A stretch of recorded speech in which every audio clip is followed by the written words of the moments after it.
Sou aqui o professor Frank, sou professor de Geografia.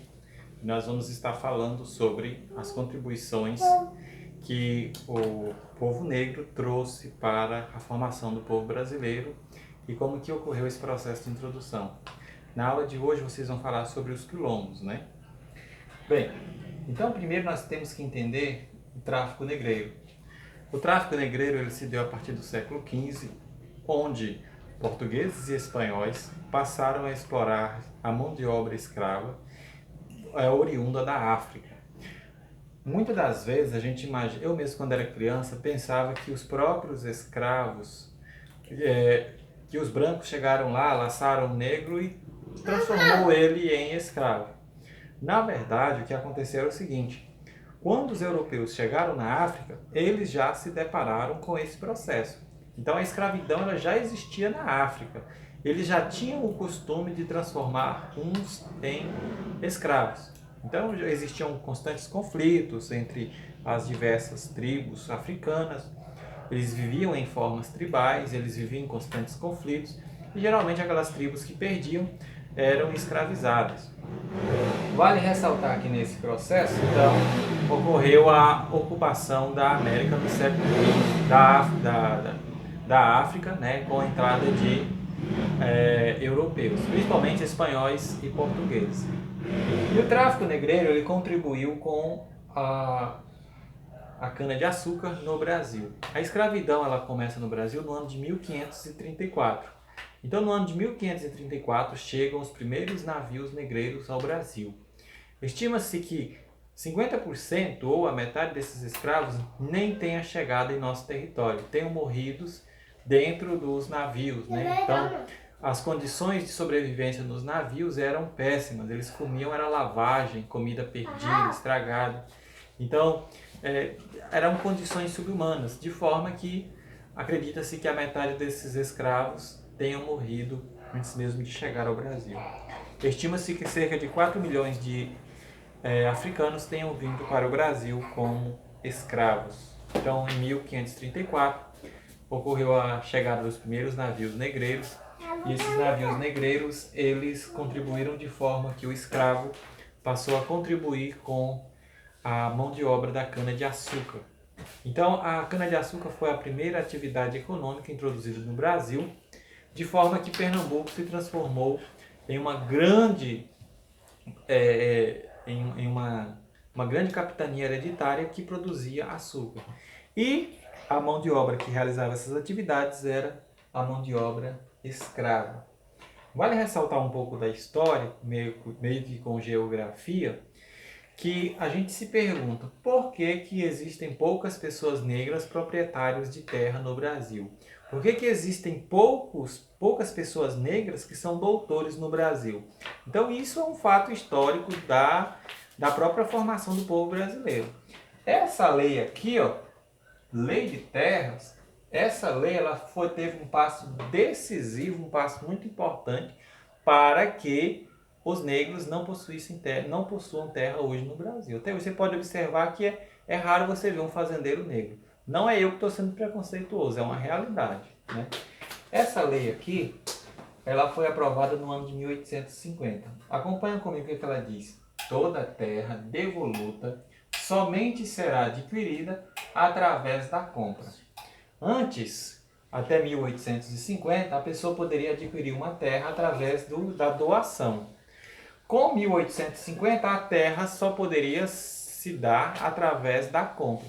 A terra só podendo existir a partir da compra, não permitia que escravos libertos comprassem. Ou seja, o escravo não tinha dinheiro. Como que o escravo ia comprar uma terra? Então, essa lei de terras de 1850, ela teve como principal objetivo limitar os escravos libertos para não possuírem terra no Brasil. Ela foi uma lei que teve como principal foco não deixar o escravo possuir terra. Mas assim, professor, como que eu entendo essa lei, essa situação primeiro? O Brasil ele foi ocupado em 1500 por Portugal. Em 1808, ocorreu a chegada da família real no Brasil. Quando ocorre a chegada da família real, ocorre uma grande força para que ocorra a ocupação do Brasil, né? E aí ocorre a doação de terras, a família real passa a doar terras para as pessoas que vinham para cá, e essas terras eram doadas através de um sistema chamado de Seis-Maria. A Seis-Maria era a terra doada pela família real. Então, a Seis-Maria era doação. Em 1850, a doação não vai ser mais aceita. Vai ser a compra e a venda de terras. Vale ressaltar que no ano de 1822, o Brasil se torna um país independente de Portugal. Quando o Brasil se torna independente de Portugal, fica sem nenhuma lei que regulamente a posse de terras. Mas, antes dessa lei de terras, foi aprovada uma lei chamada Lei Eusébio de Queiroz. Essa Lei Eusébio de Queiroz ela foi aprovada poucos meses antes da chamada Lei de Terras. A Lei Eusébio de Queiroz ela tinha como principal objetivo a proibição do tráfico negreiro. A partir daquela data, não mais entrariam escravos no território brasileiro, somente os escravos que aqui viviam.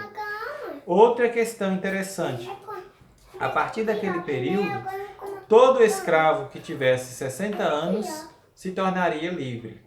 Aí eu te pergunto para você, será que um escravo chegava a 60 anos? Nunca.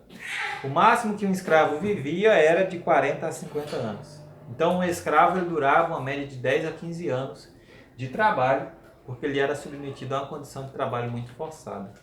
Acredita-se que em Goiás os escravos não eram tão punidos, não viviam nos chicotes como a gente vê na televisão, nos filmes e por aí vai.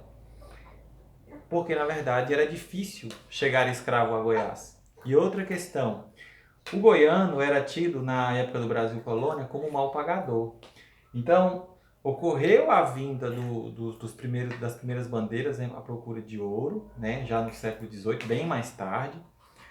Essa busca pelo ouro serviu para ocupar o nosso território, chegaram aqui alguns escravos, mas não era fácil chegar escravo em Goiás. O goiano não era tido como uma pessoa que sabia ler e escrever. Por isso que fala-se que o ouro não trouxe riqueza para Goiás. Por mais que foi explorado muito ouro aqui em Goiás, mas o ouro não trouxe riqueza para nós. O ouro trouxe riqueza para Minas Gerais. A literatura cita o caso de um padre chamado Padre Feijó, que ficou milionário por explorar a venda de ouro em Minas Gerais, sem nunca ter pisado em uma lavra de ouro. Já as pessoas que exploravam as lavras de ouro aqui em Goiás eram pessoas muito pobres, deviam. Aquele caderninho da taberna, aquilo é antigo, aquilo é da época do Brasil Colônia, né? É da época em que a pessoa trabalhava para pagar as contas. Então, na verdade, ocorreu a pouca entrada de escravos no solo goiano, principalmente porque o povo de Goiás não tinha dinheiro. Era tido como mal pagador, analfabeto, não sabia ler e não sabia nada da matemática. Então isso fazia com que ocorreu pouca entrada de escravos em Goiás. Esse é Zumbi dos Palmares. Zumbi foi um ícone da luta pela resistência negra, porque ele fundou um quilombo na região de Alagoas. Esse quilombo chegou a ter cerca de 10 mil negros fugidos, né? E no século XVII, Zumbi foi capturado e morto, né? Então, a região do Quilombo de Palmares fica nessa região de Alagoas, União dos Palmares, né? Daqui saíram mais de 20 expedições lançadas contra o Quilombo de Palmares, né? Aqui, cidade de Porto. A cidade era uma espécie de retaguarda para os atacantes, né? A Serra da Barriga, onde o Quilombo dos Palmares resistiu durante 50 anos, que fica no município chamado hoje de União das Palmares. Geralmente os quilombos eles ficavam em uma área abaixo, né, ou em cima, ou até mesmo em cima do morro, para que, geralmente, onde se pudesse enxergar quando estavam chegando pessoas. Então era um processo, aqueles escravos não eram tão bobos, né? E como a gente falou, por exemplo, da chegada dos escravos em Goiás, os primeiros escravos que vieram da África não eram pessoas analfabetas. eram pessoas que sabiam escrever, sabiam ler e tinham sua religião impregnada entre eles. Por exemplo, nós que somos cristãos, que fomos catequizados dentro do cristianismo, a gente tem um medo muito grande de feitiço. E os negros africanos, eles tinham a tradição de fazer ali uma oferenda, né? Que era colocar um frango, um punhado de cachaça, uma rapadura, né? Farinha, das encruzilhadas. Aquele objetivo daquela farinha, da farofa, né? Da farofa, da cachaça, da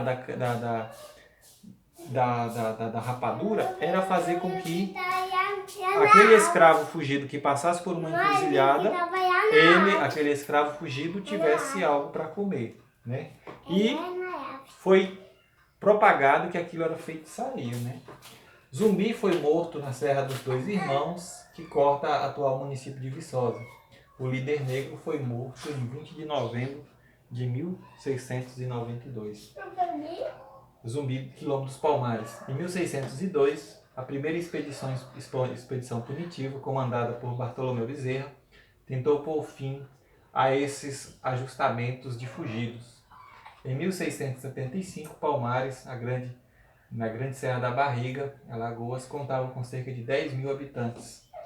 E entre 1670 e 1678, o quilombo foi governado por Ganga, Zumba, né, ou Grande Senhor. Ganga e Zumba, Ganga, né, era tio de Zumbi. Em fevereiro de 1694, depois de 42 dias sitiados, a cerca do Real do Macaco, que protegia o quilombo, caiu. Milhares de quilombolas morreram, outros tantos foram capturados e vendidos para fora da capitania, e Zumbi, que conseguira escapar, foi capturado no dia 20 de novembro de 1695 e executado. Teve sua cabeça exposta em praça pública. Era uma advertência aos escravos que deviam obedecer e não desafiar o sistema escravista. Hoje nós comemoramos no dia 20 de novembro o Dia da Consciência Negra. Foi o dia que Zumbi morreu, né? Zumbi foi um dos líderes. Zumbi e a sua esposa Dandara foram líderes na busca contra a resistência do sistema escravista. Forte abraço e espero que vocês tenham entendido um pouco da explicação. Valeu?